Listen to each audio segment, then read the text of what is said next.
For as long as humans have looked up at the night sky, we've wondered what waits beyond our world. But the story of how we actually left Earth isn't just about rockets or astronauts. It's a story of fear, ambition, rivalry, and a race that changed the future of humanity in ways no one expected. Today, we're breaking down how two superpowers pushed our species off the surface of our planet, and how that decision reshaped everything from technology to politics to the way we see ourselves. This is the space race explained simply. The strange thing about humanity is this.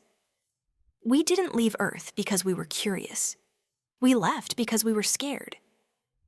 In the late 1950s, the world had just walked out of the most destructive war in history. Two superpowers stared at each other across oceans and ideology, the United States and the Soviet Union. Each one held enough nuclear firepower to turn continents into glass. The sky wasn't a peaceful place anymore. It was the first frontier of the next conflict. And in that tension, in that fear, a realization spread through the minds of world leaders. Whoever controlled space would control the future. But before humans reached the moon, before astronauts walked in bulky suits, before rockets thundered into the night, it all started with something incredibly small. A metal sphere barely bigger than a beach ball. It was called Sputnik. On October 4th, 1957, the Soviet Union launched Sputnik into orbit. It was simple, almost primitive. Just a ball with 4 antennas and a radio transmitter that repeated the same beep, beep, endlessly. But that little beep echoed like a shockwave. Americans looked up at the night sky and realized, we're not the leaders of technology. We're behind. The Sputnik moment wasn't just a scientific achievement, it was a psychological earthquake. If the Soviets could launch a satellite, they could launch missiles. If they could put something into orbit, maybe they could put someone into orbit. Overnight science class became a national priority. Funding for research exploded. And a new idea formed. Space wasn't a distant dream anymore. It was a battleground. Then came the second shock. On April 12, 1961, a 27-year-old Soviet pilot named Yuri Gagarin climbed into a small capsule perched on top of a rocket. It was untested, unpredictable, and almost absurdly dangerous. He didn't know if he'd survive the launch or the landing, or even the vacuum of space if the capsule cracked open. But he agreed anyway. 108 minutes after takeoff, Gagarin became the first human in history to leave Earth. And just like that, the world changed again. The United States responded with something bold and almost reckless. In 1961, President John F. Kennedy stepped in front of Congress and announced a challenge the world thought was impossible. We choose to go to the moon, before this decade is out. This wasn't a plan. It wasn't even a strategy. It was a dare. At that moment, the United States had never put a human into orbit. They didn't have the rockets, the navigation computers, the life support systems, or the experience. The technology required to land on the moon didn't exist yet. But the goal wasn't just the moon. It was demonstrating something deeper. We will not be second.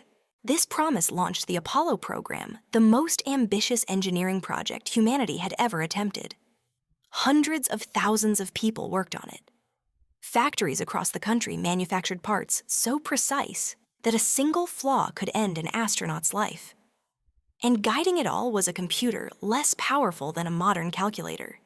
Yet piece by piece, test by test, disaster by disaster, the impossible began to look possible. And then in 1969, history reached its climax. On July 16th, the Saturn V rocket lifted off from Cape Kennedy. The most powerful machine ever built pushed 3 astronauts, Neil Armstrong, Buzz Aldrin, and Michael Collins, away from Earth. They traveled 384,000 kilometers through silent space toward a world no one had ever touched. 4 days later, Armstrong climbed down the ladder of the lunar module. Dust floated beneath him. A small step pressed into the untouched surface, and he said the words that became part of humanity's memory. That's one small step for man, one giant leap for mankind. In that moment, humanity became a multi-world species, even if just for a few hours. But here's the twist. The space race didn't end with a victory parade. It ended because everyone ran out of money. The Apollo missions were breathtaking, but painfully expensive. Public excitement faded. Congress lost interest. The Soviet Union was struggling economically. The world was changing, and the moon didn't seem as urgent anymore. The space race, which started with fear and ambition, quietly burned out. But its impact never did. The technology built for the space race transformed everyday life. Satellites became the backbone of communication. GPS was born. Weather forecasting improved. Materials designed for spacecraft found their way into firefighting gear, medical devices, and scientific instruments. Even the way we see Earth changed. For the first time, humans saw their home from the outside, a fragile blue sphere floating in darkness. It reshaped our perspective. And here's the part most people don't realize. A new space race is already underway. But it's not America versus the Soviet Union anymore. It's governments versus private companies. NASA versus SpaceX. Old institutions versus new innovators. This time, the goal isn't just orbit or even the moon. It's Mars. It's building cities on other worlds. It's turning space into something normal, maybe even routine. In the 1960s, humanity left Earth because we were afraid.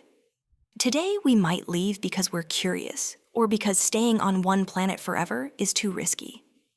In just 10 minutes, we traveled from the tense years of the Cold War to the dusty surface of the moon and into the future of interplanetary life. The space race didn't just push technology forward, it pushed imagination forward.